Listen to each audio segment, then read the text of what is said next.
It's so easy to become a podcaster with Riverside. You just need a concept and a way to record it. Here's how it works. This is plead guilty. You need to find a way out of this legal situation. And that window will present itself. And when it does, you must go through it. Really, my whole childhood, teenage years, all the way to college in Memphis, Tennessee. Okay. Then I was rejected from Brigham Young University. Grades were too low. Right. C student. And they accepted me to BYU, Idaho. Okay. So I went to and then went on a Mormon mission.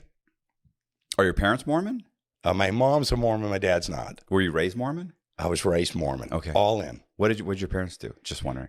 Dad was a sales guy, regional sales guy for North American Philips, Sylvania, Philips Electronics. Right. And then mom was a housewife.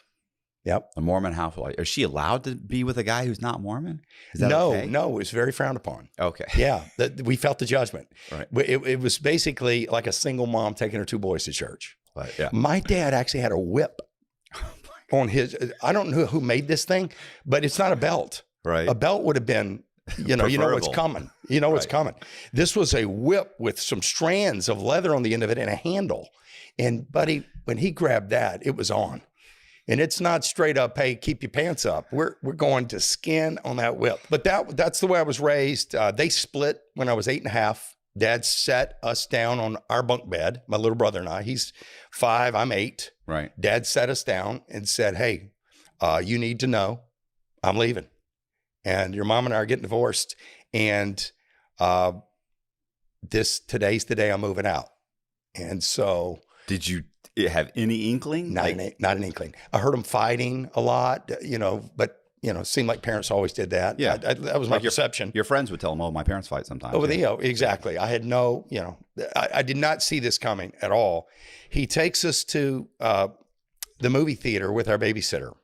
We're seeing the movie King Kong. I remember the movie. It's because it's a long movie. Yeah. By the time he picks us back up, gets us to the house, the doors, and then pulled them shut so that my little brother and I don't see that he's emptied the house. But the house is emptied. The living room's got a couple of things left. He's taken his chair and, of course, that whip. And he's taken other things from the living room that were valuable to him. He can't take the piano. It's too heavy. But he's taken my mom's stuff, basically. And so at 8 years of age, when he drops us off, he literally doesn't sit back down. He's already told us he's leaving.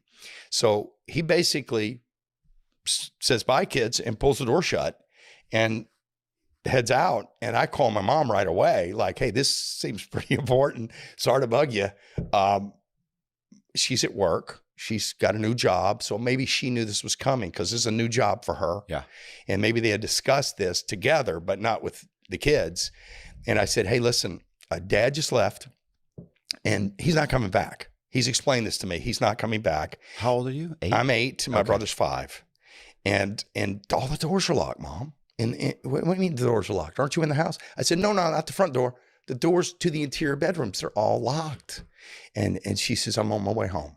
So she comes home and she knows how, with a little butter knife to get in all these little chintzy doors. And we walk in and the furniture's gone. Furniture in their bedroom is gone. The nightstands. Hers or yours too? No. Our bunk bed is there. Our stuff is there. Okay. Our children's stuff is there. Okay. But he's emptied his office. He's emptied their shared bedroom. All right. He's basically, he took more than he should. Yeah. But he took his stuff too. Yeah. Yeah. But it just felt totally like a violation, Yeah. right? It's one thing to pull out.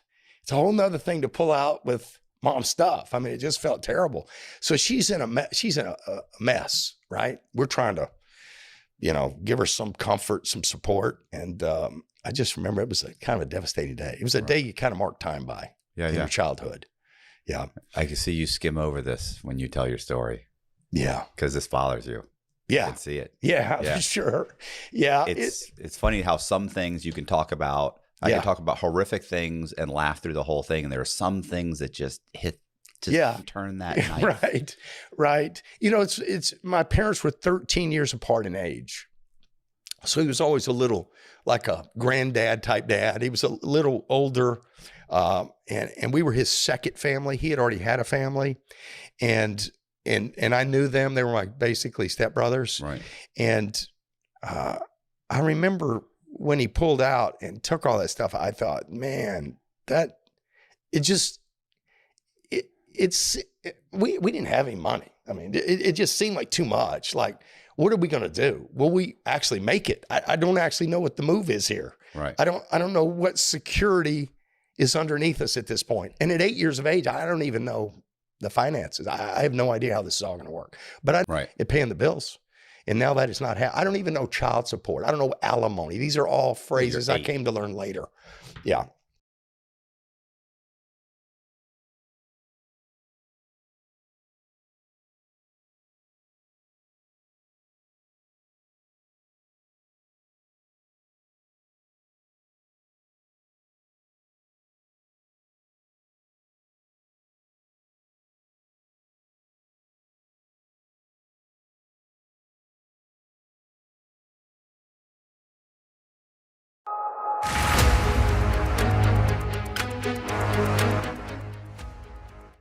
When the wealthy businessman from Qatar paid $150,000 to catch a partner's farm in Kenya to help with the release of his $15 million loan, Juma informed him that Mr. Malik from the US would be contacting him with a solution on how to get the $15 million. Hashpapi, now playing Mr. Malik, a Wells Fargo bank director, was ready for his act. Abbas had to ensure all bases were covered, and this is where Vincent came in. A techie fellow from New York State, Vincent had been in the underworld BC gangs for a long time. Vincent created a fake bank website and integrated an automated phone line.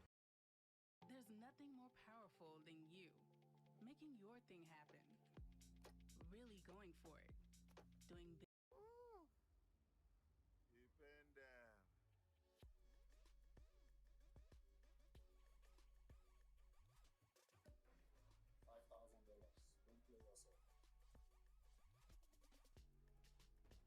I first heard about Ramon Abbas when he was arrested.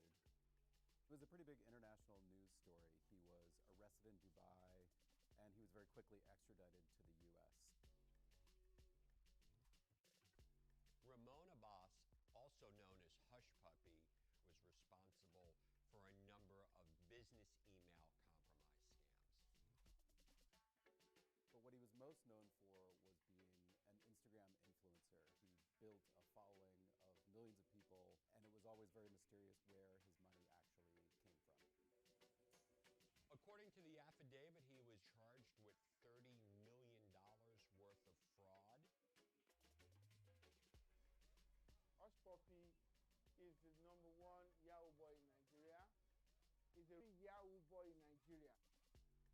There are ways to look at Hush Puppy not as some kind of hero, but you can respect some of the things that he did and the way that he thrived in our current online social media ecosystem. One of the things people would ask me was, why did he post to Instagram? Like, he should have just kept a low profile. My answer ultimately was, why do you post on social media? I mean, he was doing it for the same reasons we all do it, to get some response from people, to feel his place in the world grow and be respected. G for Gucci, you know? When you look at the story from one layer, it's very simplistic, but the deeper you get into it, the more you see the complexities around how someone like Hush Puppy exists in the modern world.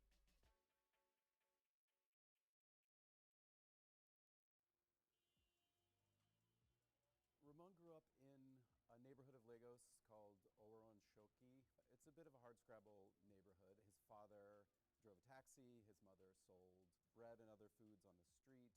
By his own account, he always looked to sort of the ritzier areas of Lagos as a kind of dreamer, and he wanted to have more for himself. Today we have an exclusive inside look at the internet scam that has been sweeping this country, based out of Nigeria.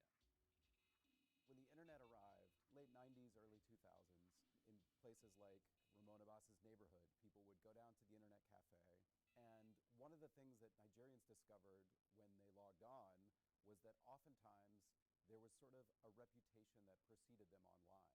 They were already viewed as being scammers because of the 419 scams of the 80s and 90s, which were basically either phone or fax or letter scams.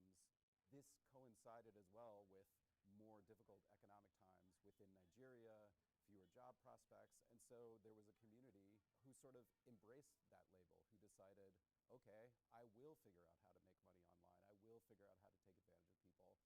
And they're actually incredibly innovative. It started, as it almost always does, with an email. There was a community of young boys who became known as Yahoo boys based on the free email accounts that were available for this type of scamming.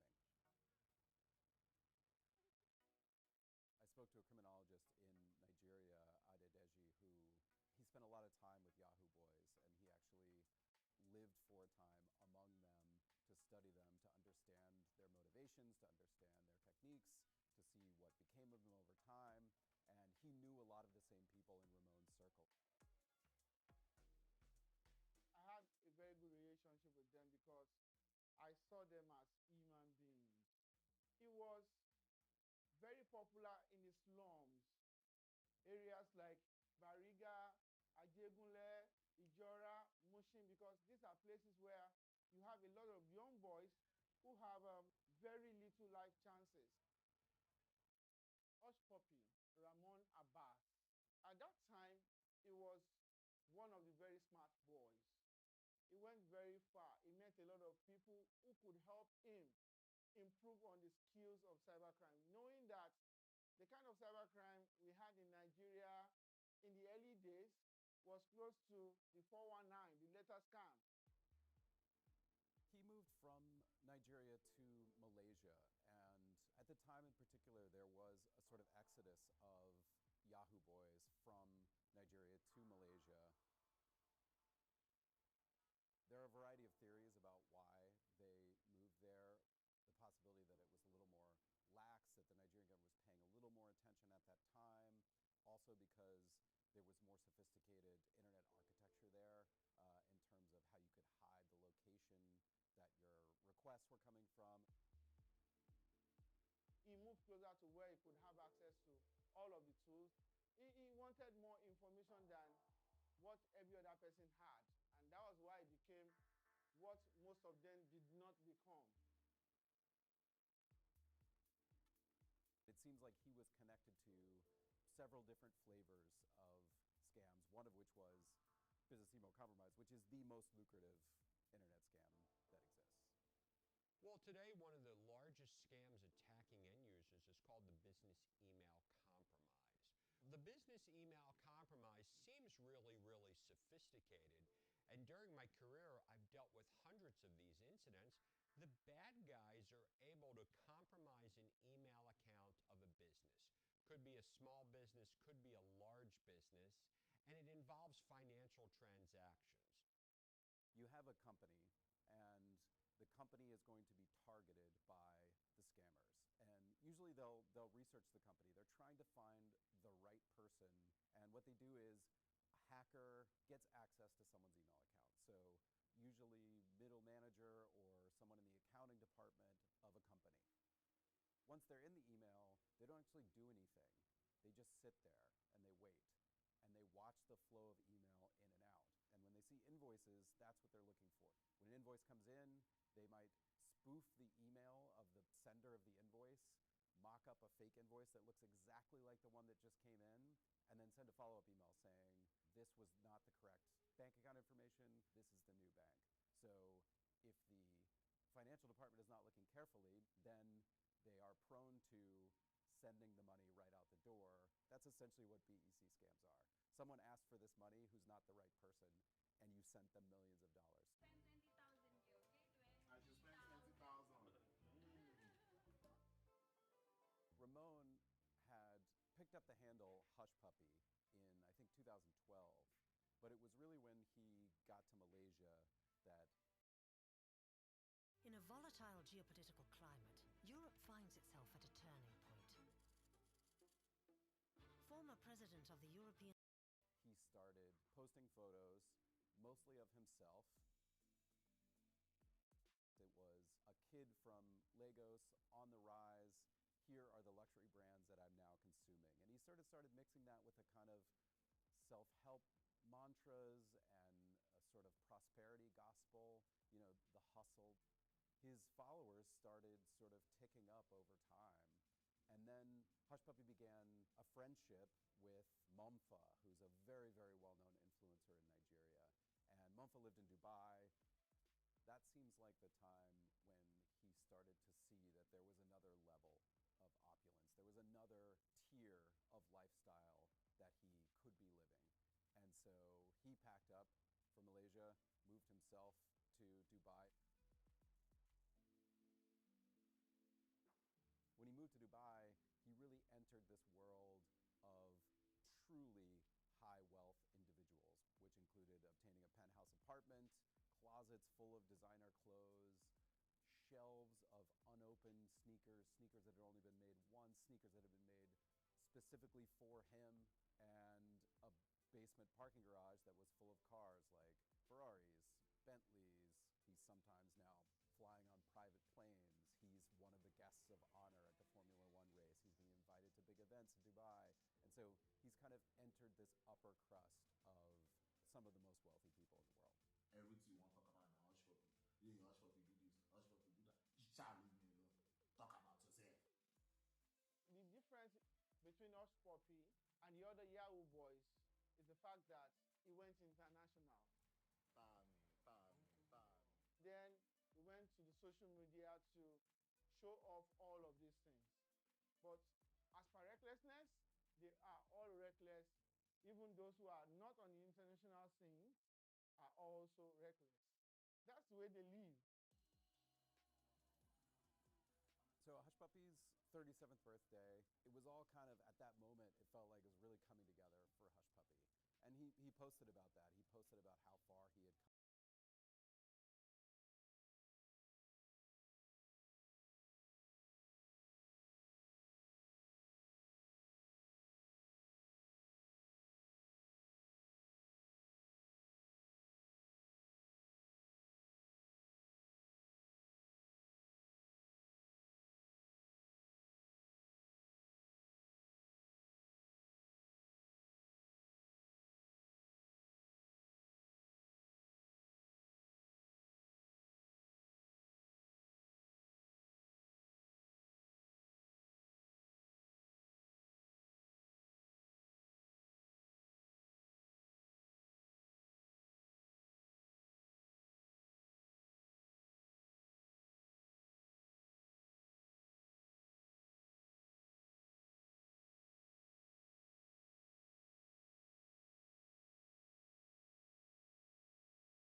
A BEC scam on an American law firm for just under $1 million. The biggest one was an attempted BEC scam on 2 UK companies, both of which were for around $100 million, and one of which was an English Premier League football team. In early June, June 8th, Hush Puppy was asleep upstairs on the second floor of his apartment. There was a bang on the door, and then suddenly the apartment was full of people with guns. At first he thought they were victims of an armed robbery, but then it quickly turned out it was the Dubai SWAT team, and they had come in fully kitted up. They were ready for war. He was whisked onto a plane within, I think, 24 to 48 hours and sent to the US. If you are to classify Hush Puppy, how would you classify him? Busted. I give a lot of credit to the FBI agents who arrested Hush Puppy, but we are not going to arrest our way out of this problem. We took one bad guy off the streets, but how many more of them are out there?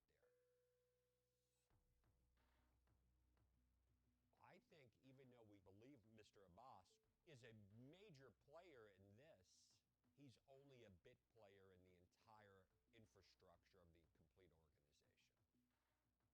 There are just so many actors and so many elements in these schemes, including organized crime in places like Russia, in places like Brazil, that it's really, really hard to make a dent, I think, in the power of the BEC scam.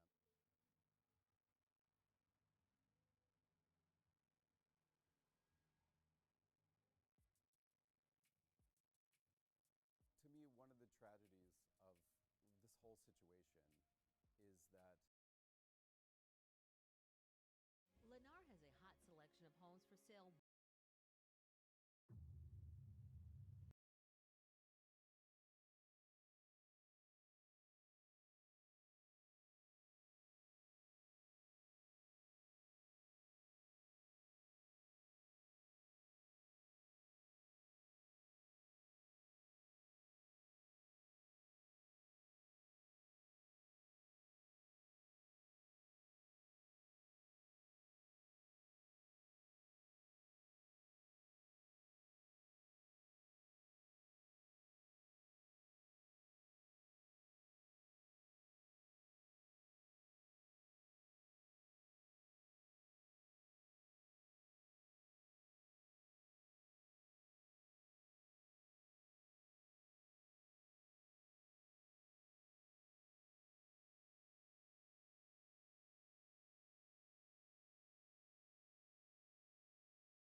But I never shared this with anybody.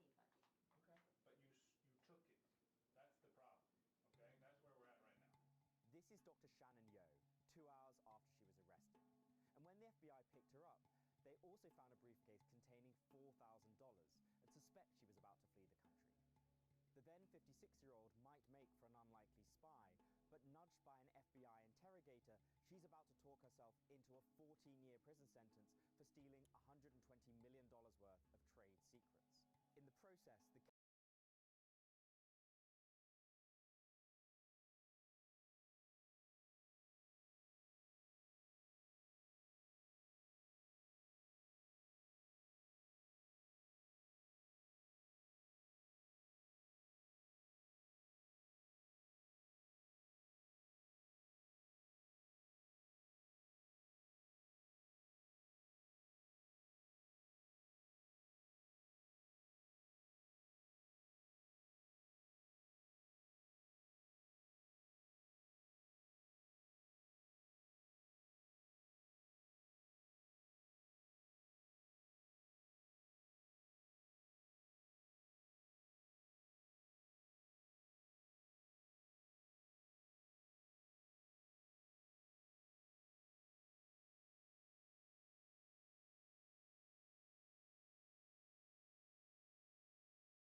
disingenuous because she has been going back to China to interview. Can you hear it now?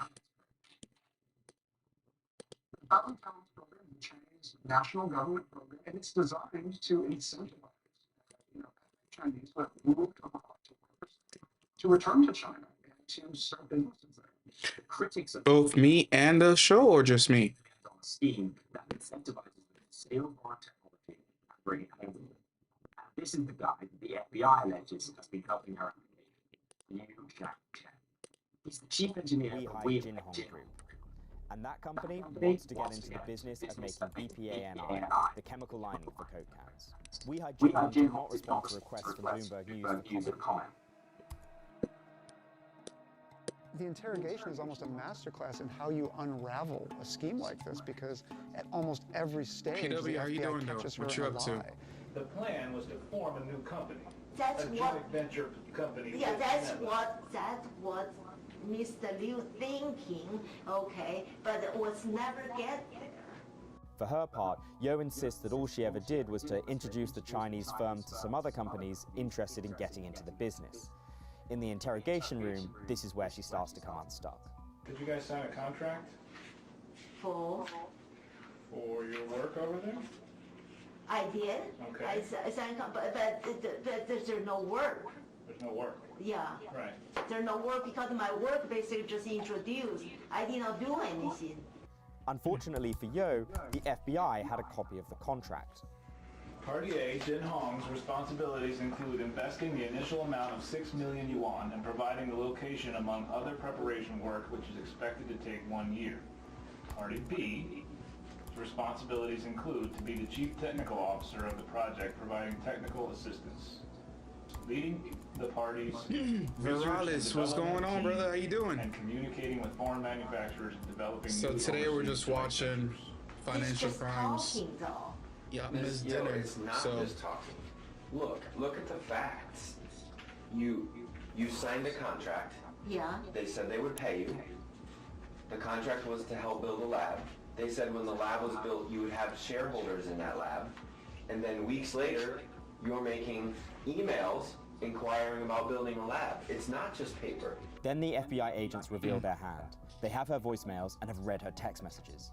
In quick succession, they outline how she knew that joining the 1,000 Talents might invite the FBI's attention.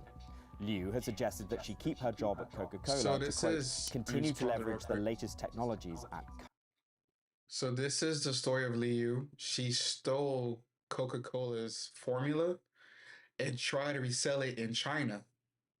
And the whole time she was trying to act dumb. So it's fascinating, right? When people just like, people try to get one over on, people try to get one over on anything.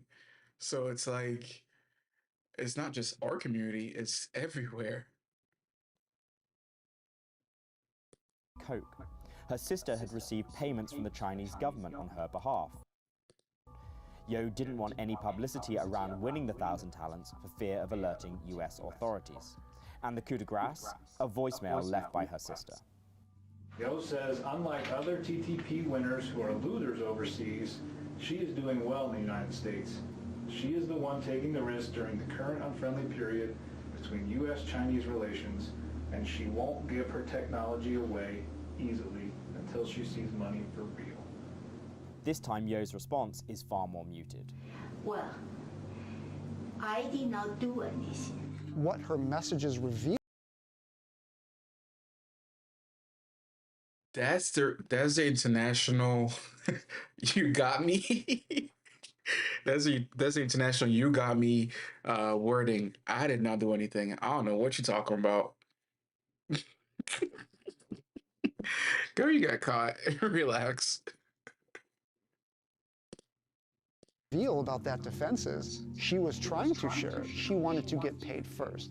And ultimately she was prosecuted not based on whether she shared it with the Chinese government or not, or did she take it? That was the central question. And her messages show that the end game of this was to share that information and launch this company in China and get rich. Yes, this is a tale about stealing Coke's other secret formula. But it's also about how China is incentivizing espionage far beyond the realms of defense technology and national security and into the furthest reaches of the economy. On August 15th, 2023, hundreds of police officers launched pre-dawn raids across Singapore. So far, 10 persons have been arrested and charged. They are being accused of laundering gains from organized crime. This was a big news story just by the sheer amount of assets involved. Cryptocurrency. Guys, we're literally just doing the Asian special. Earlier, before you guys got here, I was doing Hush Puppy. I don't know if you know the story of Hush Puppy or you want to see the story of Hush Puppy, put a 1 in the chat. We'll go to it. It's hilarious. For decades, the Asian city welcomed foreign money, resulting in it becoming one of the wealthiest countries on the planet. But beyond all the legitimate investment, Singapore's openness is now under scrutiny. In the latest case, for attracting billions of dollars of allegedly dirty money, some of it even funneled through the world's biggest banks. This is drawing the attention onto the kind of loopholes that potentially have allowed this massive amount of wealth to have been accumulated. The origin of the accused has also shone a light on global money flows and whether Singapore has done enough to police them. The suspects are all from China or have links to China.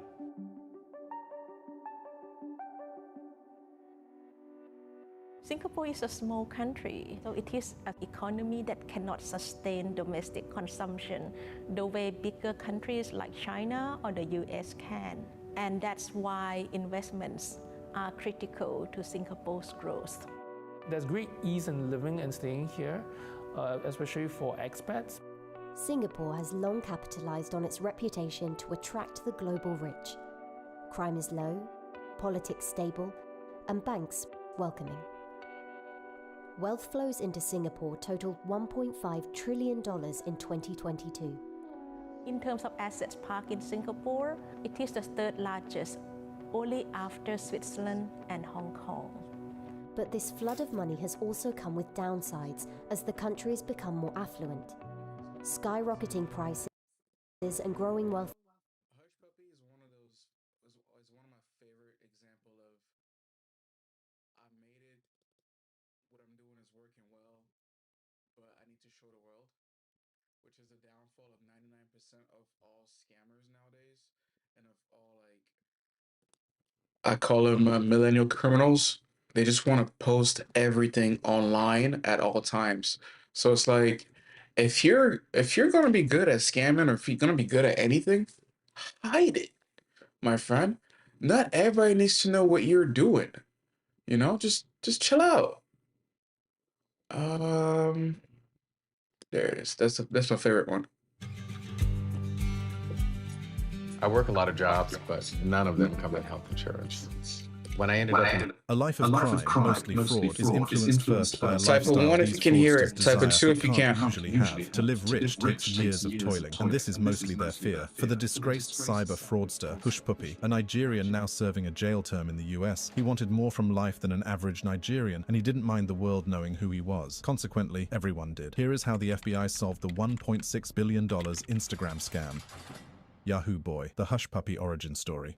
When Jerry Yang and David Filo founded Yahoo in 1994, they were electrical engineering graduate students at Stanford University. The duo initially called the website Jerry and David's Guide to the World Wide Web. At the time, the website functioned simply as a compilation of Yeah, I'm glad they changed the name of that website, because I am not typing that every single time I go in. Because Jerry and Yang's whatever, that Yahoo. Yeah, I remember that commercial.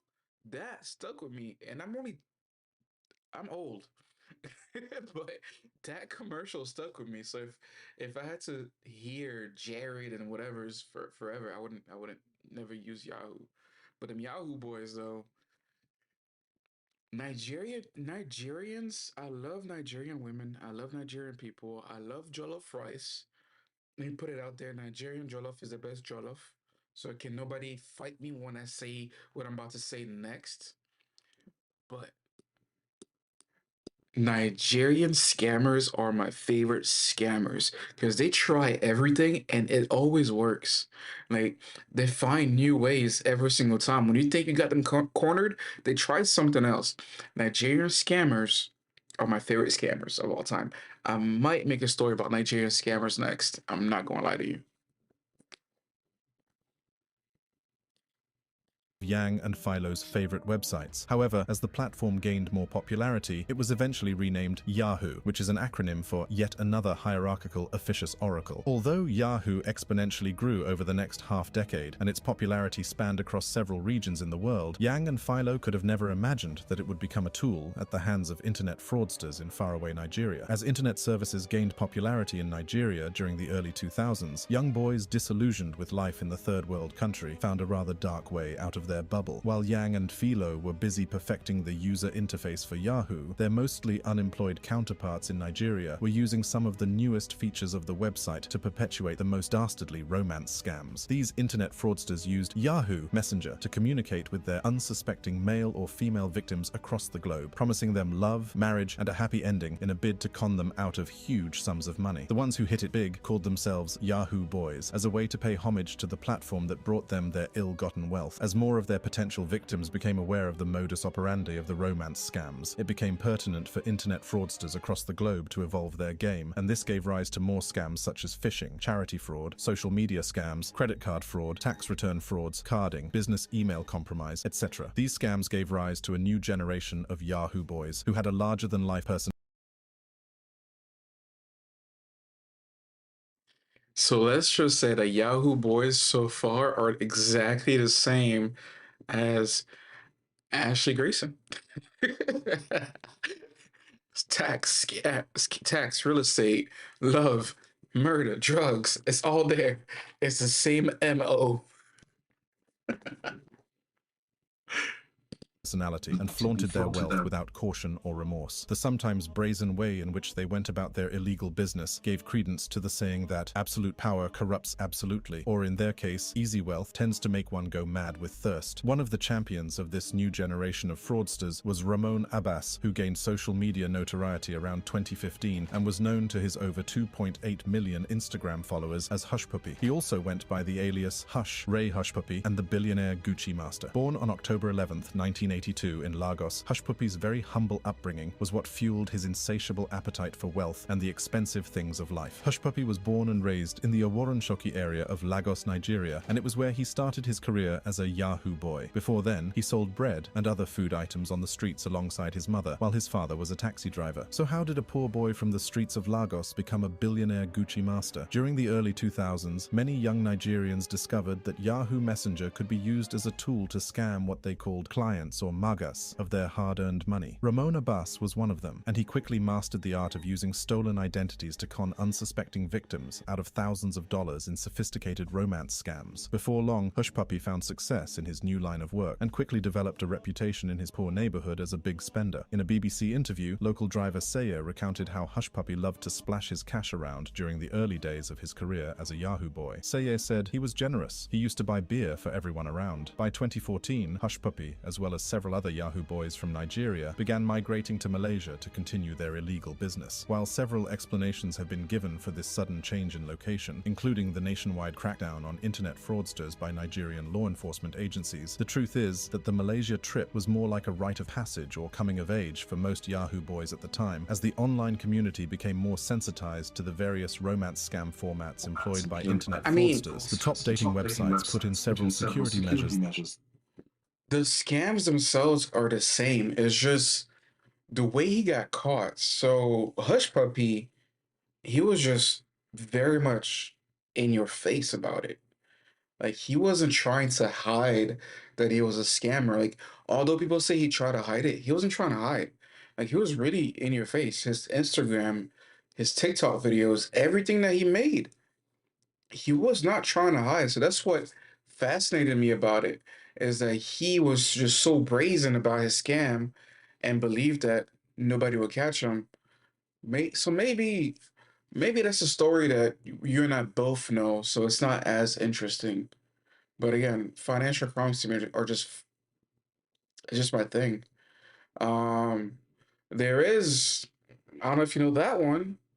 It was recent actually. Is the boys that stole the the crypto money and they spent that at the club here in Miami? Do you know about that one?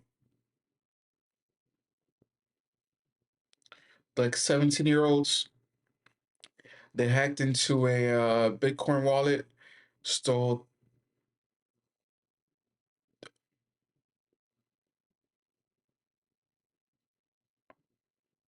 Well, each of the scammers gives themselves a name, a nickname, yeah. Every single Yahoo boy has a nickname.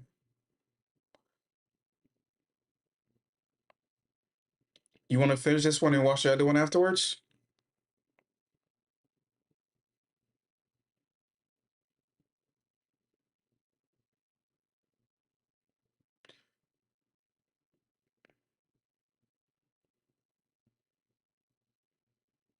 Okay.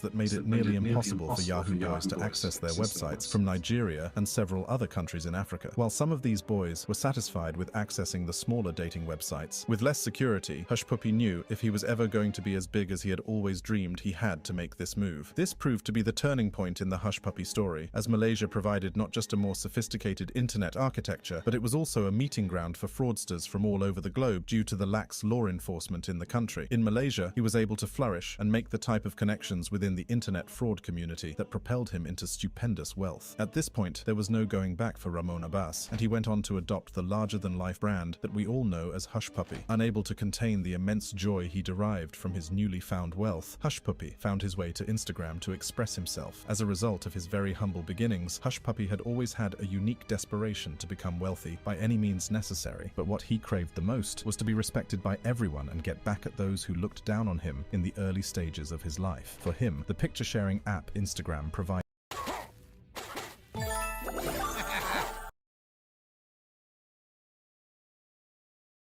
You see the guy that was with him in the last picture? I was trying to pause it. That is DeVito. He's like, where's the bounce? He is, DeVito's,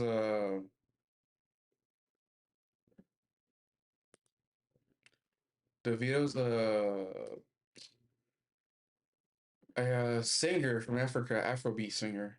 He was still living in Malaysia. Hushpuppi started becoming an Instagram sensation as he regularly flaunted his stupendously wealthy lifestyle. However, it was when he relocated to Dubai that he truly attained superstardom on Instagram, as his ostentatious living captivated millions of Instagram users, especially young hustlers and Yahoo boys back home in Nigeria who looked up to him for daily motivation. And the billionaire Gucci master, which was boldly written on his Instagram bio, didn't disappoint his teeming fans. As ludicrous amounts of money continued to come in for Hushpuppi, he made sure to give his followers a live account of how he splurged on life's luxuries, such as designer clothes, diamond wristwatches, and custom-made cars. The famous internet fraudster rarely made a post without referencing famous international brands like Gucci, Fendi, Versace, and even Rolls-Royce. The more Hushpuppi posted his nearly fairy tale lifestyle online, the more followers he was able to get, and at the peak of his fame, he had over 2.8 million active followers. Seeing as Hushpuppi was given their brands a lot of great publicity, as well as the fact that they enjoyed massive patronage from him, some of these brands began to reciprocate his loyalty by presenting him with all manner of special gifts. On one occasion, he got an all-expenses... Hide it for what? Like, VIP guest of Louis Vuitton. why would he hide it? It was the most fail-safe proof plan. Like, his downfall was, you'll see why his downfall was kind of not his fault, because people were still not suspecting him of being anything crazy with all that stuff. He was just another Nigerian prince in the wild. Like, the man was being invited to go everywhere by everyone.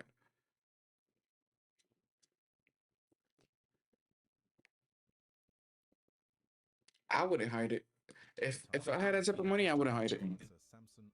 Were hosted at a lavish party by the Kuala Lumpur branch of Versace. At this particular event, the two were given several gifts for being the store's best customers. Afterward, Hushpuppi sent his Instagram fans into hysteria when he posted a video of himself celebrating by splashing $20,000 in the same store. Soon enough, Hush found a worthy accomplice in yet another Instagram influencer, Ismaila Mustafa, who also went by the nickname Momfa. Together, the duo caused quite a stir on social media as they showed off all the luxuries they could afford with their limitless financial resources. From expensive trips in private jets to their excessive shopping sprees in various designer stores, the duo were constantly putting out content about their unbelievable lifestyles that got their followers hooked on their Instagram pages like drugs. At the peak of Hushpuppi's Instagram fame, over 2.8 million people viewed his post about his custom Rolls-Royce, and he, as well as Momfa, got mentioned in the song Living Things by Nigerian artist Nine Ice. The song was a 2016 hit in Nigeria, and Nine Ice paid homage to the stupendous wealth at the disposal of Hushpuppi and Momfa. As much as Hushpuppi's flamboyant personality earned him a few friends amongst some of the world's most influential people, especially artists and celebrities, it also meant he stepped on a few toes all too often. In one of his more famous online feuds, Hushpuppi got into a war of words with Nigerian music artists Fino and Chi after he called out the former for wearing fake watches. At the peak of the exchange between the trio, Chi shaded the Instagram influencer for having no verifiable source of income. He said, "You have no credibility, no known source of income, income, and yet you come on social media to attack hard-working Nigerian musicians with... Hey, somebody had to call him out. Somebody had to call him out. Somebody was like, you know, I'm tired of seeing this. Yes, good job, my friend. Traceable wealth. He continued by daring Hushpuppi to provide proof of what he does for a living that has helped him acquire so much wealth within a short period. Ending his long tirade, Xi demanded that Nigeria's Economic and Financial Crimes Commission look into Hushpuppi's dealings. He wrote, "We need to start asking questions, and the EFCC needs to start paying more attention to detail." This was perhaps the loudest voice that had called for an investigation into the opulent lifestyle of Hushpuppi. While Hush was very generous about sharing his crazy spending habits with his followers, he was always dodgy when it came to revealing the source of his wealth. His vague explanation that he was into real estate investment didn't quite cut it, and anyone familiar with the lifestyle of the average Yahoo boy knew Hushpuppi was miles ahead of them. So what exactly was the source of his income? Business email compromise scams. Many of the Yahoo boys who left Nigeria to continue their illegal business in Malaysia, including Hushpuppi, realized quite early that they could only make a few $1,000s from romance scams. More importantly, the success of these types of scams is highly dependent on several factors that are to a large extent out of the control of the fraudsters. For example, how much a potential victim is willing to pay is mostly dependent on how generous such a person may be, and not necessarily how much effort the scammer puts into getting the victim to trust their false identities. For Ramon Abbas, this wasn't a reliable business model that could stand the test of time, and so it became important for him to make the step up. To reel in the big bucks, Ramon Abbas and his cohorts would have to ditch scamming individuals to focus on taking advantage of multi-million-dollar companies in elaborate online scams called business email compromise schemes, BCs. These scams are quite lucrative and account for nearly half of the money that is stolen through fraud. PW, have you ever bought a home? Like, did you ever like buy a property? Like, ever? Because these emails, the scams they're talking about, is the most common that we see in real estate. It's the most common type of scam that we see in real estate. So usually by the time your agent gets your pre-approval and we're ready to show your property, these people find ways to literally get, let's say, my broker's email. They'll find my broker's email and they'll send me an email from a fake email. It looks like my broker or the title company. Send it to the title company and have them act like they're the title company. So they'll say, "Hey, PW, your file is ready to be opened. Congratulations. We need you to send a deposit to this bank information." If your agent is not very thorough in looking through their email, making sure that they're receiving the right email from the right person, you can get got. That's why my clients, hey, this is the bank. You're going to take your card, go to the bank, deposit at the bank. I don't send you no email. I don't know.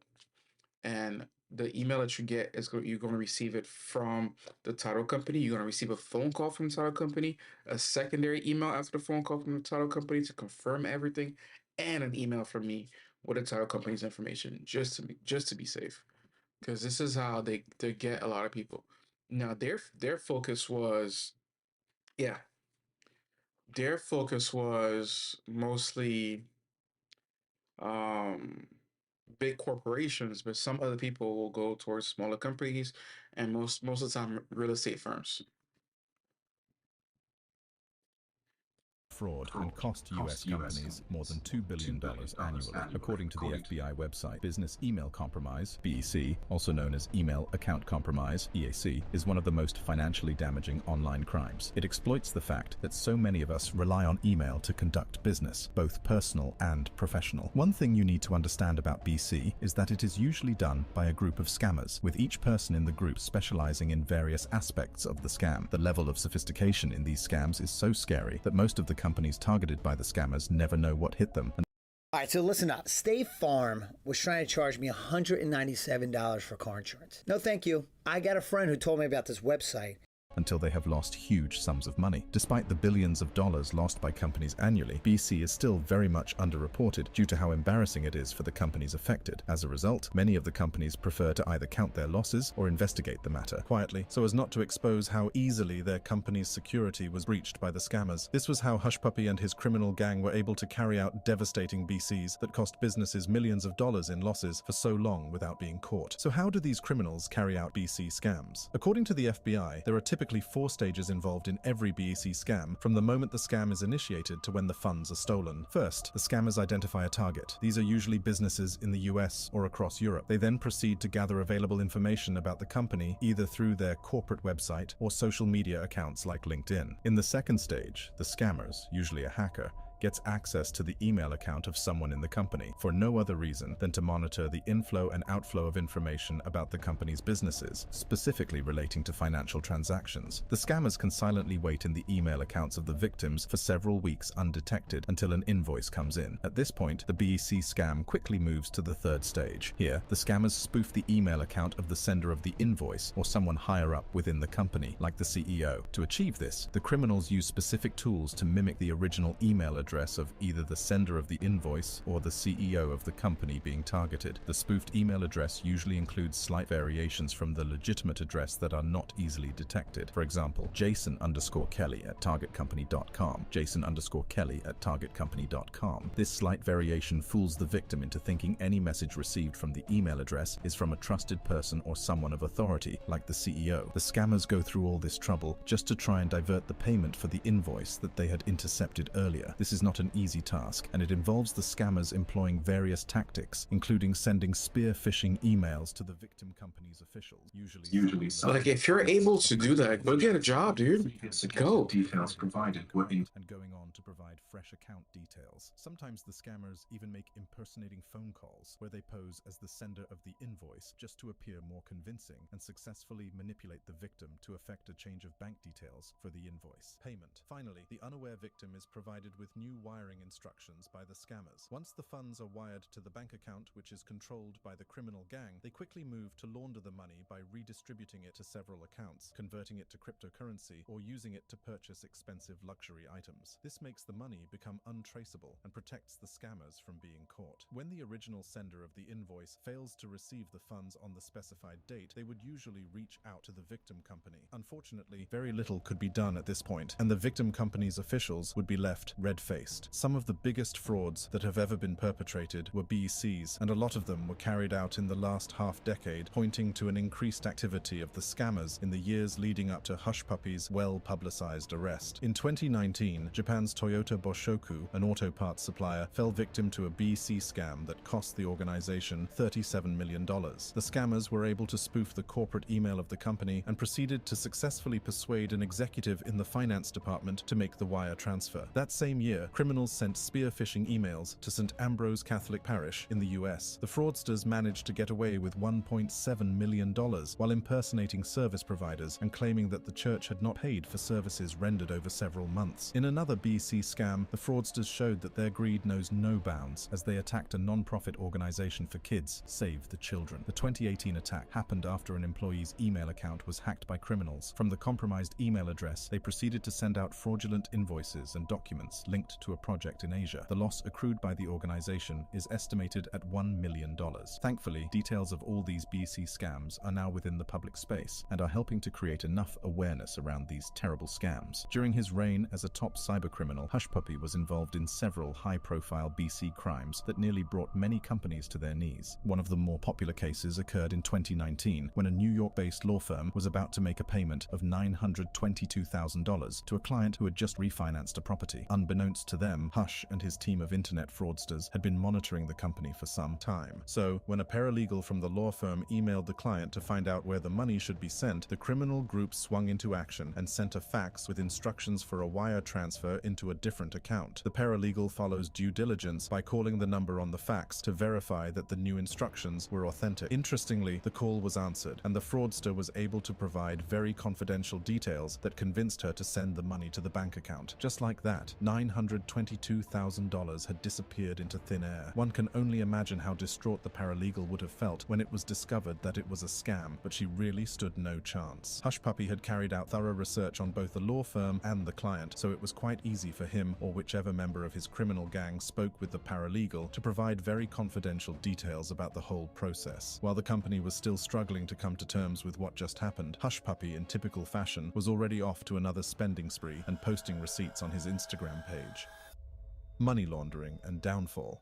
On social media, Hushpuppi only gave a vague explanation for the source of his income, claiming he was into real estate investment. Curiously, none of his Instagram posts showed him at work, or even putting any effort to at least sell the facade. While some of his more ignorant followers may have believed this barefaced lie, the Yahoo boys back home in Nigeria, who had come to see him as some sort of role model, knew he was just one of them. However, they also didn't have a clue how deep their mentor had gone in the internet fraud community. By 2019, Hushpuppi had become one of the most successful BC scammers, and was part of a syndicate of criminals that carried out some of the biggest online heists in recent times. To execute these kinds of big heists with pinpoint accuracy, the jobs had to be compartmentalized and each segment handled by specialists who belonged to Hushpuppi's syndicate of scammers. Some of these specialists are recruited solely for the purpose of setting up false bank accounts. Some of the team members function to deceive their victims. Hackers are also very important players in the criminal network as they create tools that help them gain access to the email accounts of their victims. Finally, we have the money launderers who specialize in simply making the wired funds disappear without any traces. They achieve this by redistributing the money through several bank accounts, or converting the money into Bitcoin, or through money mules. These money mules are unsuspecting people, magas or clients, who are tricked into setting up money laundering accounts by their fake love interests in romance scams. One of Hushpuppi's most recognized associates was Canadian money launderer Ghalib Alamari. The duo pulled several jobs together, with their most high-profile BEC scam being that of the Bank of Valletta, BOV, in Malta. According to an FBI sworn statement presented at the California District Court during Hushpuppi's trial, Ramon Abbas and Ghalib Alamari conspired to launder funds intended to be stolen through fraudulent wire transfers from a foreign financial institution, in which fraudulent wire transfers totaling approximately 13 million euros were sent to bank accounts around the world in February 2019. The heist plunged the holiday island into chaos as payment systems were shut down throughout the small European nation. Shoppers had to abandon their trolleys filled with goods at the checkout points, and all financial transactions were put on hold. Amidst all the chaos, the scammers had managed to send out about 13 million euros undetected, and Hushpuppi was tasked with providing bank accounts that could receive these funds without being flagged for fraud. Then, with the help of Alamari, he would quickly launder the money before it could be recalled. That was the normal routine for most of their swift reaction prevented the fraudsters from making away with all the money. The cyber heist of BOV by Hushpuppi and his associates sent ripples through Malta, and before long, the story was on every major news network. According to evidence retrieved by the FBI while solving the $1.6 billion Instagram scam, Alamari took a screenshot of one of the news headlines reporting the heist and sent it to Hushpuppi. On seeing the screenshot, he simply replied, "Damn." Although they had just narrowly missed a huge payout, Alamari quickly assured Hush that the next heist was already being planned. He replied, "Next one is in few weeks. We'll let you know when it's ready." Too bad they caught on, or it would have been a nice payout. Although BOV later confirmed that it had recovered 10 million euros of the total sum that was missing, the hacker had managed to get away with some of the funds. Seemingly buoyed by that and Alamari's promise of another job in a few weeks, Hushpuppi took to his Instagram page the day after the BOV cyber heist and shared a picture of himself decked in Fendi from head to toe while leaning on a $160,000 Bentley Bentayga. In the caption, Hushpuppi wrote, "Bought myself a new Bentley Bentayga for Valentine's, the best way to celebrate the season of love." Over the next few months, Hushpuppi and Alamari work on several BC scams together, including a failed attempt to steal $124 million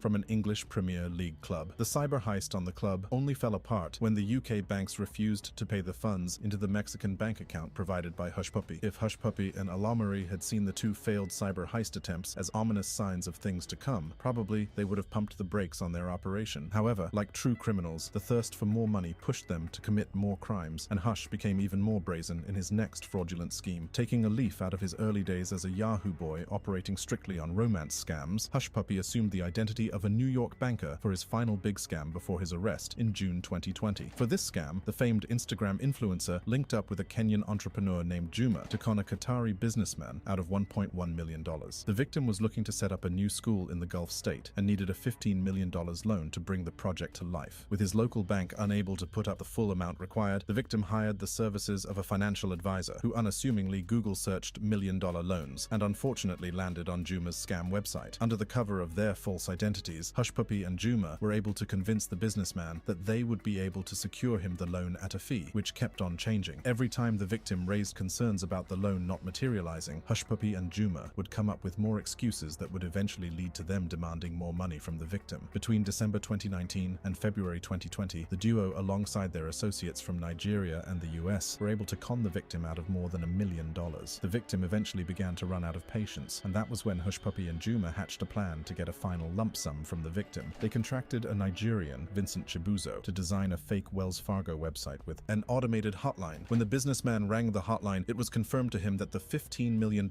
had been paid into his account. However, his joy quickly turned to sadness when he was informed he would have to pay a $575,000 withholding tax before he could access the funds. In between the back and forth, Chibuzo caught wind of the huge sum of money that had been demanded from the victim and felt he deserved more compensation for his efforts. Ultimately, he began to ask for more money, and when Hushpuppi made it clear he wouldn't be getting any extra payment for his services, Chibuzo contacted the victim and exposed the scam. At this point, the story takes a very sick twist that left many people stunned when it made the headlines after Hushpuppi's arrest. Angered by Chibuzo's sabotage of the scam, Hushpuppi called a friend in the Nigeria police force, Abba Kyari, to report the matter. You are completely normal for wondering why a fraudster would be calling a police officer to report how a scam deal he is involved in went bad. In fact, the most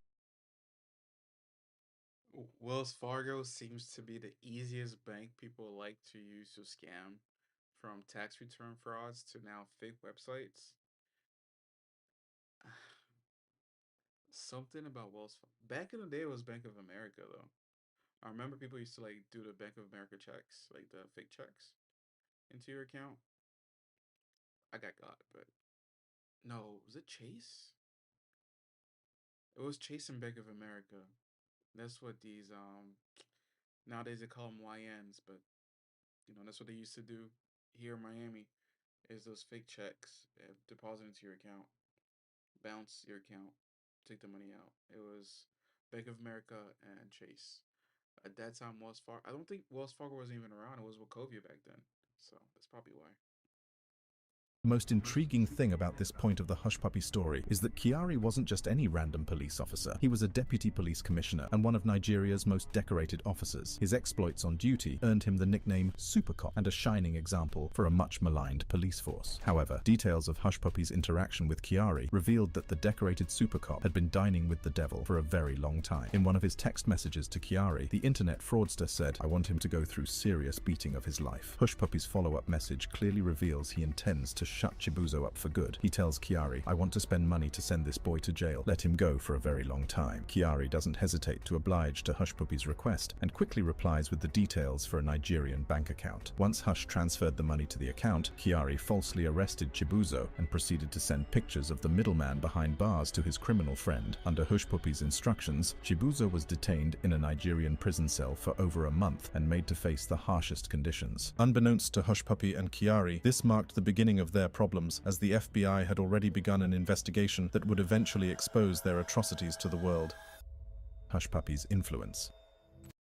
On Miro, teams work faster on the new Innovation Workspace. Innovation belongs on Miro.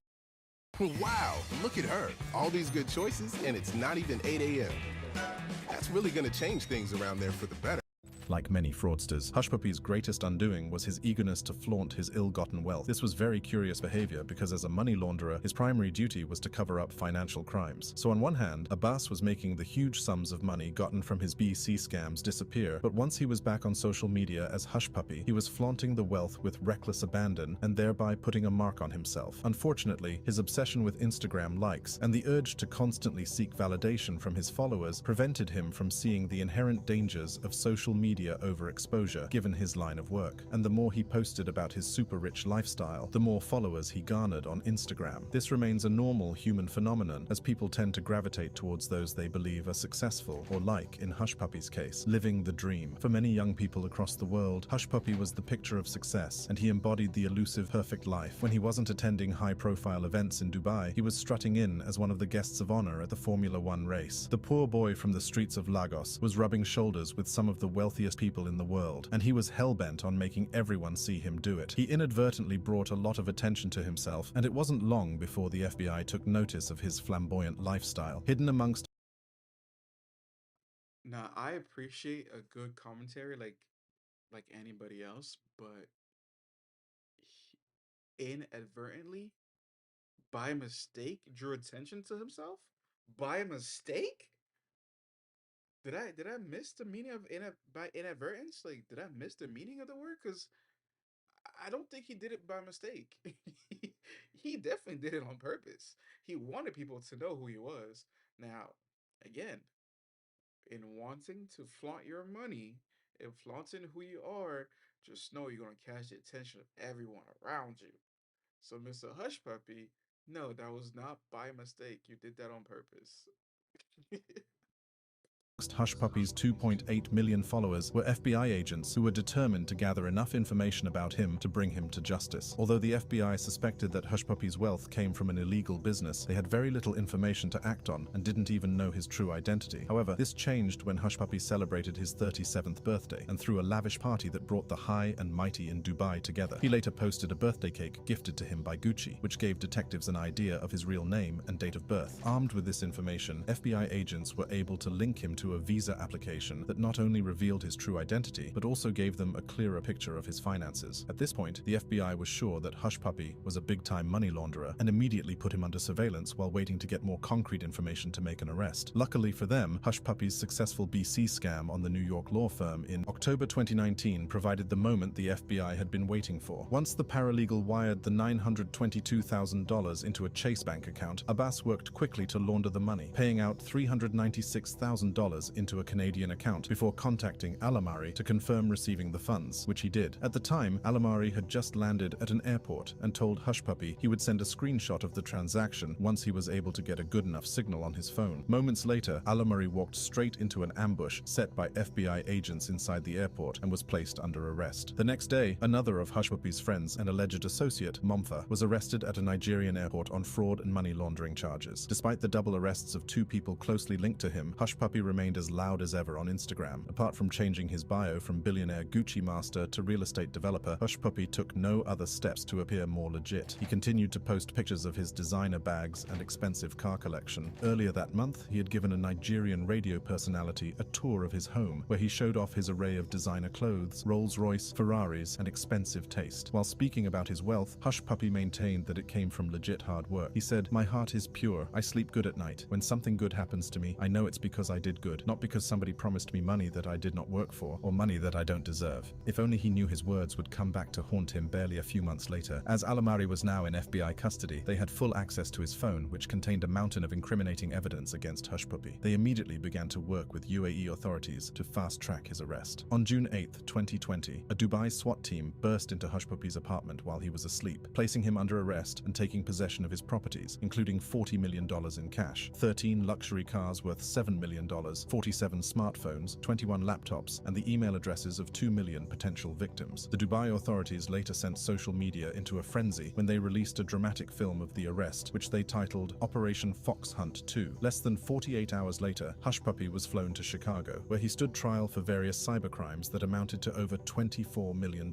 After pleading guilty to his crimes, Abbas was sentenced to over 11 years in prison on November 8, 2022. While Hush Puppy's arrest and sentencing brought an end to his illegal activities, the revelations that followed the FBI's investigations once again brought to the fore the complicity of Nigerian law enforcement in the war against cybercrimes. Hush Puppy's exchange with Abba Kyari exposed the overbearing influence that successful internet fraudsters like him had over law enforcement agencies in Nigeria. Although these agencies postured like they were out to bring an end to cybercrime menace, behind the scenes they were willing tools at the disposal of these criminals to carry out all sorts of nefarious acts for a price. Law enforcement agencies like the EFCC, and especially the Special Anti-Robbery Squad, had effectively turned the war against internet fraudsters into a money-making venture. Those of them who didn't have access to the big-time Yahoo boys simply hit the streets on a catch-and-release mission, where they pick up any group of young boys and force them to part with huge sums of money using threats or blackmail. No young Nigerian was spared from the notoriety of the SARS operatives, as many were picked up and harassed simply for owning a smartphone or laptop. On several occasions, the SARS operatives tortured their victims in a bid to extort money from them, with things eventually boiling over in 2020 when Nigerian youths took a grand stand against police brutality in widespread protests that brought the country to a standstill for several weeks. The NSARS hashtag trended globally for weeks as the youths took to the streets to make their feelings known to the government. Although SARS was eventually disbanded, the protests claimed a lot of lives and increased the level of distrust the youths had in the political class. In an interview, Dr. Adedeji Oyenuga, a cybercrime expert at Lagos State University, shed more light.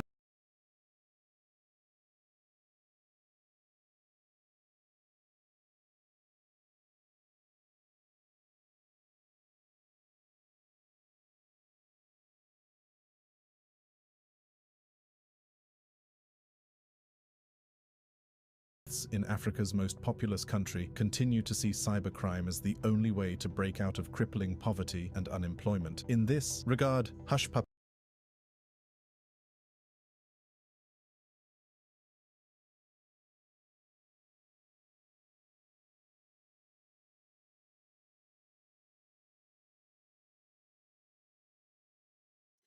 All this talk I do about scammers, maybe there's a reason. I might just be part of them, you know? I have the outfit. I've been to Dubai. I feel it, my brothers. I'm connected now. No, it was good, right? But Hush Puppy, it's one of my favorite stories. It's one of my favorite, like, why not? I've been to Dubai. I actually sell real estate in Dubai. Like, I do that sometimes. Legit real estate. I'm not talking about no fake real estate. I actually enjoy the country of Dubai. I just don't enjoy the people that make it look like it's all fake. Um, all right. So I had promised you another story, and then we're out. So this one happened this year here in Miami. I'm debating to talk about it. Miami scammers, crypto. And you're going to see that again, the hubris of people, like it's so bad. Like, it's so bad. I want to find the quick. Where is he? Miami crypto scammer. Uh,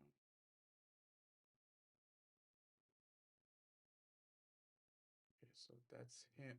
So this is him, but that's more critical. Um, Malone, Lamb, crypto. Like, people are so much quicker than me when they make these stories. So I do have to get better at making these things come up.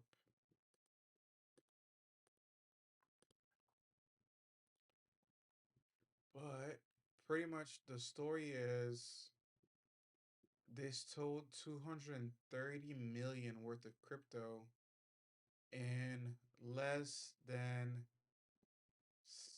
7 hours from one person's account, not multiple accounts.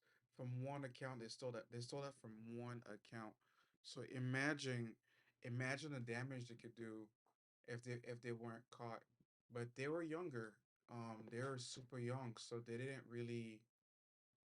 There it is. Is it Kira?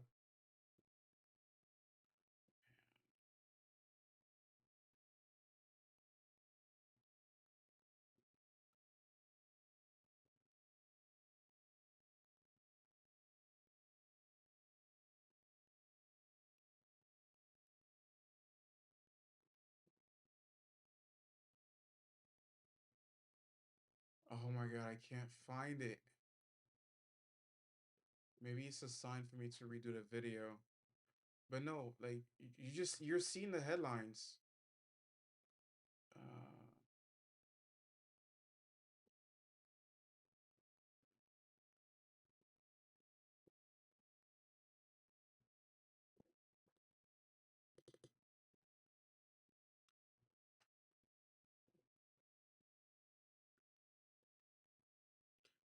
Goodness great.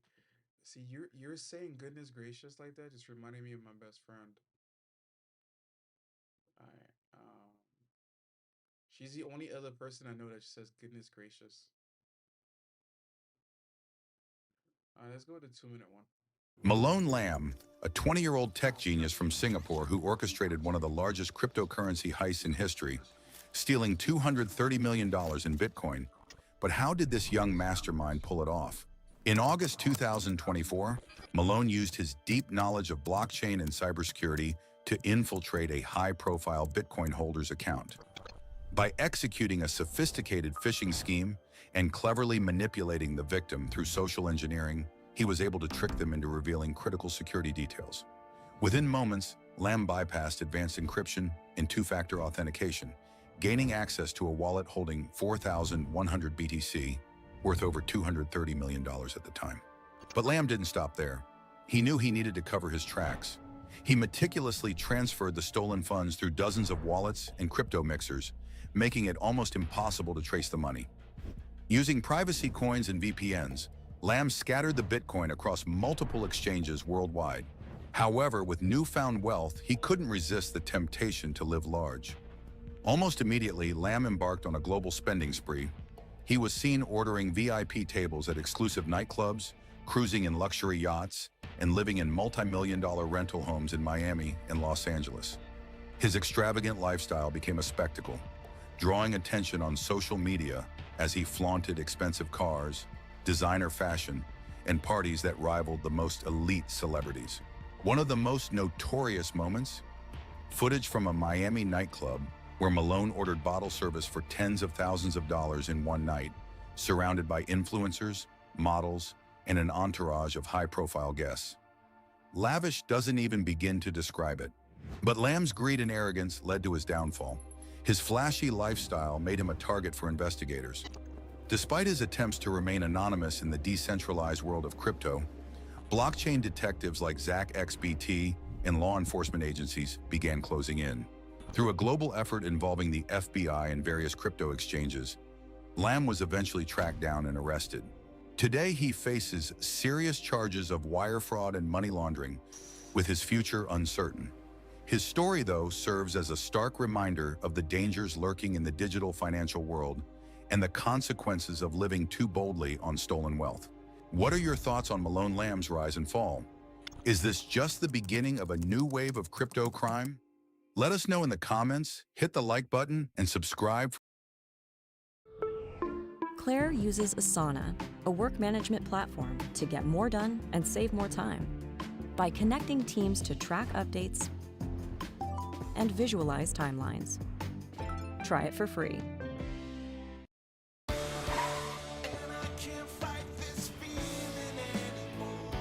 Whenever heartburn strikes, get fast relief with Tums. It's time to love food back. Also try new Tums Gummy Bites. Today we're talking about two arrests that came about because of my buddy Zach XBT, a crypto investigator who's responsible for tracing $230 million of crypto that was scammed by the most pathetic people you'll ever meet. Now, two of these people have been indicted. I, for one, think that's amazing. I'm going to link Zach's full report below. Go check it out. The way he traced this money is incredible. Even as somebody who does this, I'm like, guy's got skills. Basically, a group of criminals did a phishing scam where they stole someone's Bitcoin, allegedly worth $230 million. That in of itself, the amount's crazy, but it's not that interesting. Phishing scams happen all the time. What makes this story unique is who stole it and what they did while they were stealing it. They recorded themselves in the act of getting the money, like, stolen for the first time, which provides such an interesting look into a group of the most pathetic people you'll ever meet. Here they I love how criminals make it so much easier for us to know what not to do if we ever decide to commit crime, because they made all the mistakes already. What I just sound? I just sound like Tiffany Henyard for a second. No.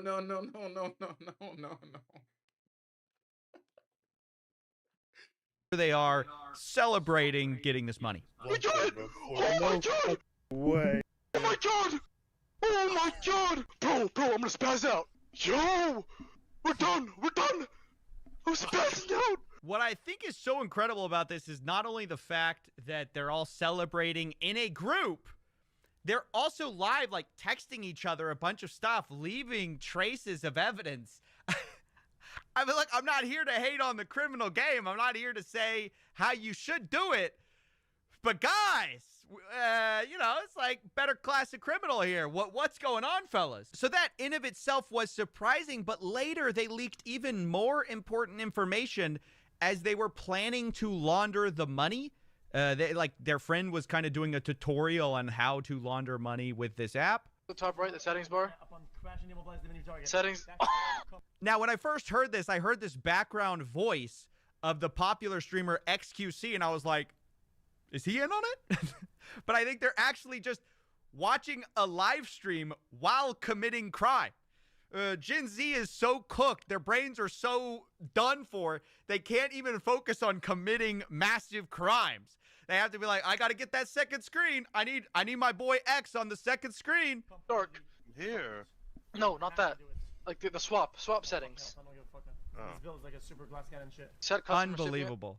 So that just kind of sets the stage of who you're dealing with. Now, as I said, the DOJ has already indicted 2 of these guys. And you can see they are young, 20 years old and 21 years old in LA and Miami, respectively, which, not surprising places to be living if you're going to be scamming.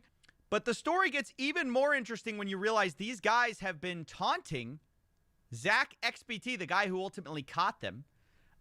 They said F Zach XTB. They misspelled his name, which, by the way, already, if you're going to do that, you're going to get caught. And then they said, told you we'd win Greavies. That was one of the names of one of the...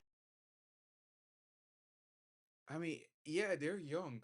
They were super young. And then when I first heard the story, it's funny because the club that they went to is a club that I know one of the owners.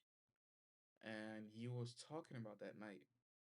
He was like, man, these kids came in, 21, 22, young kids. They bought out the whole club. Like, they bought out the whole club. I'm like, and when he told me that, I was like, that's not the owner. Well, I'm sorry, not the owner, the promoter. And I was like, wow, must be nice. Must be real nice. Like, who are these guys? I was like, I don't know. And a few weeks later, he sends me that. One of the guys, Malone. Now, already, if you're one of these guys who does these signs at clubs, it's because you're a scammer and you don't know what to spend your money on, frankly. There have been so many people I've seen get caught by putting their names on these boards.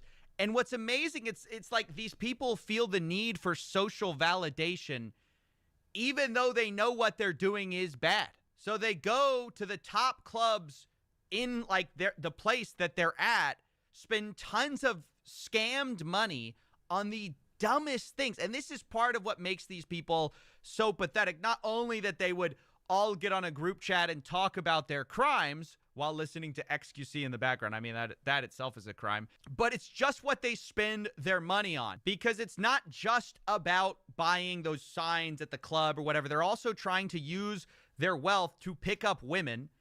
And part of what makes them so pathetic is they are unsuccessful at that, even though they are trying to impress girls with their massive wealth, sudden wealth, because they stole it. But the girls are like not having it, and it just kind of becomes this comedy. So this girl talked about her experience getting a Birkin bag, which is a very expensive luxury bag, from who we believe to be Malone. The reason we believe this is that one of these things says, Dre said, who want a Birk? And we see at Malone. And we're going to find out that this guy somebody was going around offering Birkin bags to girls to try to pick them up. Universal Technical Institute's auto and diesel training mirrors the way industry pros work. So if you want to ditch the office and train to turn your passion into a career. But he looked pretty young. He comes towards me and he's like, I got this for you. And he hands me the box that this is in. It came in like the actual Hermes box, It's downstairs in my kitchen. I don't feel like bringing it up, but he opens it and he was like, "Do you like it?" And I was like, "Yeah, I do, but like, is it real?" And he was like, "Of course it's real. Like, it's for you. You can have it," and just walks away. Already a weird pickup to just hand somebody something and walk away.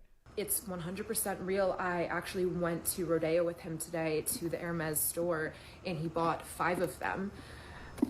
What? Yeah, so turns out that screenshot we saw earlier of Dre said, "Who want a Burke?" It sounds like he was going up to multiple women and just giving out bags and just seeing, oh, which one of them is gonna bite. It's honestly so cringy and pathetic, but the end is just where it all comes together. This is it. It's beautiful, but to be honest, it's not really my style. Oh no! The story ends with her just leaving with the new bag and then going, "It's not my style." Oh gosh, you spent, I don't know how much these bags cost. I'm not in that world, but I imagine a lot of money just for somebody to roast you on TikTok as kind of a loser and go, "It's not my style." But amazingly, that is not the most cringy and pathetic thing this guy does. Because then, Zach also posted this. This guy apparently sent a picture of what looks like a Lamborghini with multiple bags on top of it. And he texts this person, you see his name, Malone, "I got you a present. We'll call it an early birthday gift, a thank you gift. I appreciate you so much." Sends a picture of a Lamborghini calling it a present. And this person says, "I'm taken once again."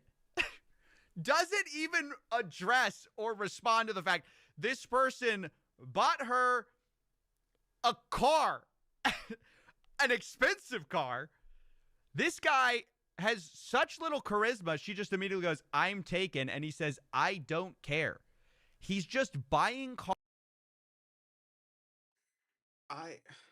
I'll never say that I understand women, but how low of, like he says, charisma must you have for you to buy somebody a Lamborghini, 3 Birkin bags, still say no and calling you a loser?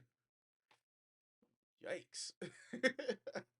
Like, I get it, bro. Like, you're 20. You don't have to have game at 20, but be self-aware.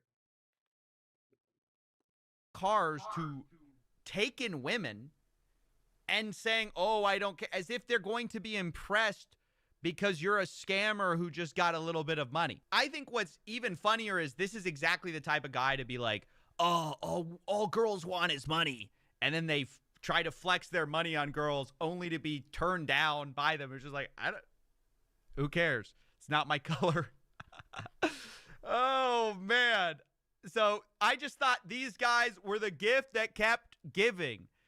I mean, it's horrible that $230 million got stolen. Zach helped trace and recover some of it. He got some of it frozen in cooperation, it looks like, with the DOJ, who have charged some of these people.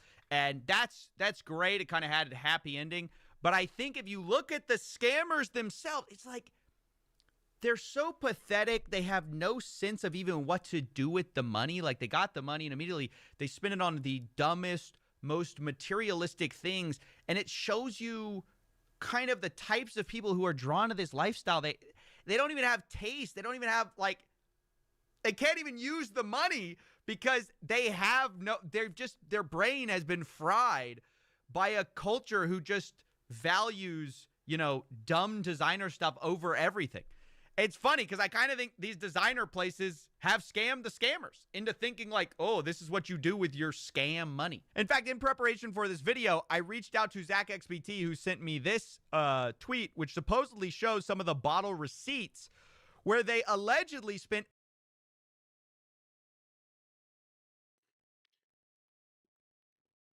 Okay.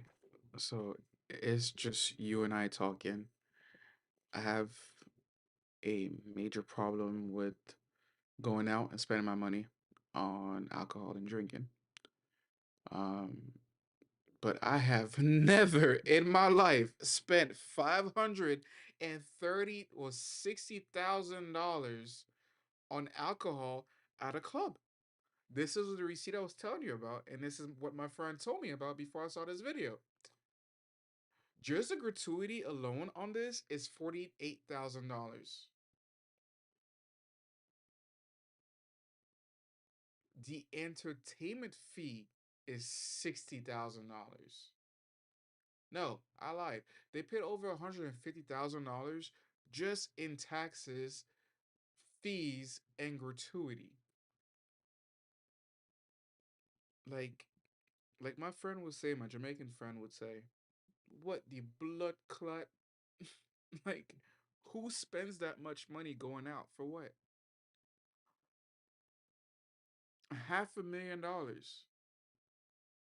$500,000.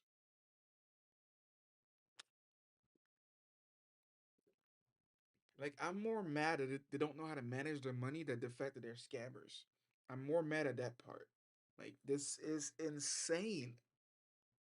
You talking about several people's lifestyle of money, several people's life worth of money being spent on bullshit.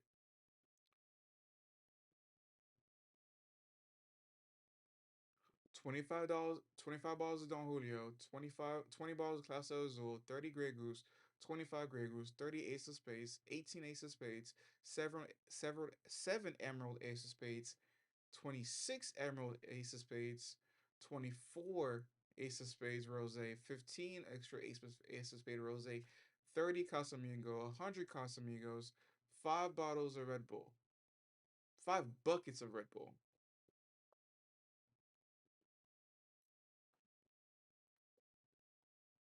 I don't think Noah spent that much money building his ark.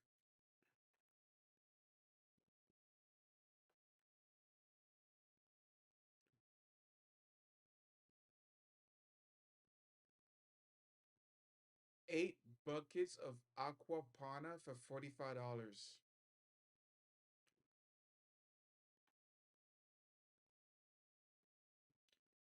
Like, when you don't earn money legitly, like he said earlier, you just spend.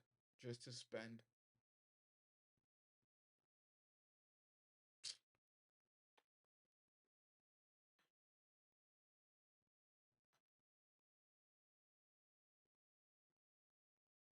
Would you, yeah, the Grey Goose bottles yes, yeah, 700. We'll spend $1,000 on bottles if we go out as a group of friends. We'll probably spend $1,000, but it's like 6 of us.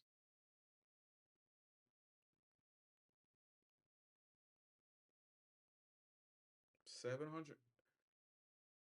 The Casamigo is $700.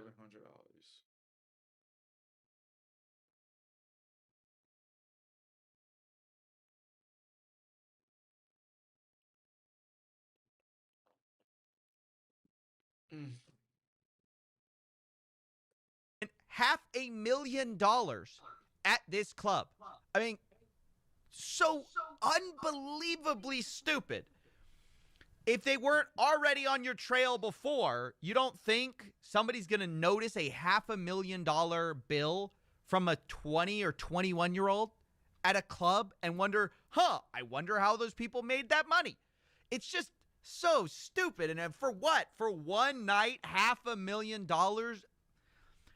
These people have been tricked into thinking this is how you celebrate. The last thing I want to do is just talk about this. This guy witnessed an FBI raid, and it's believed to be the FBI indictment where they actually went and caught these 2 guys. So watch a bit of that, and yeah. Neighbors in a Miami community stunned as federal agents surrounded a home last night. The FBI swarming the entire neighborhood with long guns and firing flashbangs. So yeah, this is the result of what you get when you try to impress women with your dumb decision to go buy a bunch of Birkin bags, film yourself committing scams, and buy Lamborghinis for girls who are taken. You get arrested. Big shout out to Zach XBT once again, and also the team that helped him. That's CF Investigators Zero Shadow and the Binance security team. Thanks to them, $9 million has been frozen and $500,000 has already been returned. That's it for now.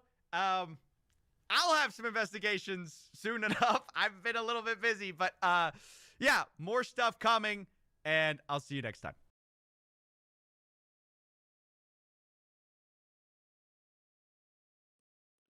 On that same note, PW, I am going to sleep. But every it was too late for a puzzle. All right, every Sunday around this time, we'll be having Sunday dinner, right? So Sunday dinner is just my bowl of pasta, some documentaries, us talking, and I want to invite you to come back again next week, okay? It's been a pleasure having you being your host tonight. My name is Darren Belizaire. I am your favorite South Florida realtor of all times. If you know another one, don't believe them, they're lying to you. It's been my pleasure, and I'll talk to you soon.